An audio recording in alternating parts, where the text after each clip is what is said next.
I seem to get it all back to how I want SP and myself and how others treat me. But then I get either triggered of why it isn't more than friends or why she is holding back, etc. My question is, how do we go forward once our SPs do come back? So when they come back, this is the thing that used to fuck people up in a lot of other groups I used to watch, other manifestation groups. Okay. So what happens is, guys, because people haven't fixed their triggers, they've just concentrated on manifesting the person, but then their triggers get triggered and then they blow up at the person or ask them where it's going or assume the person's distancing or start a fight or the other person starts a fight and then you lose them again. And that was the constant cycle I used to watch. And that's the constant cycle that happened to me. Because when I was watching other people, I realized what they weren't concentrating on was fixing the problem. They were giving you the icing, which was SP affirmations, focusing on the SP, getting them back, getting them back, getting them back, changing the circumstances out here instead of changing you. And when I realized the principle of manifestation is change you to change the world, I realized what that truly meant, that everyone simply reflects me. And until I change me, nothing will change. So when they come back, the thing you're already doing, which is working on your triggers, figuring out what they are and keeping on top of them and not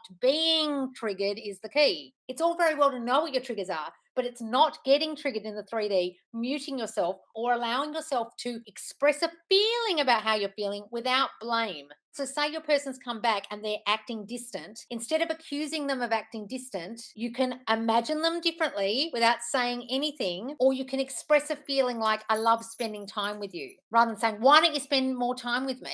Or it feels so good to spend time with you. As long as there's no agenda behind what you're saying. Be very careful when you're verbalizing something in the 3D if you're trying to mutate out here and change the 3D by talking. You've got to do it in your mind first. That's the key here, guys, that you do everything in your mind. Half the time saying something just fucks it up. So it's better to say fucking nothing as far as I'm concerned, in my experience and from the experienced people in the group. But if you can express a feeling and discuss things by talking about you rather than them, that's how it works, okay?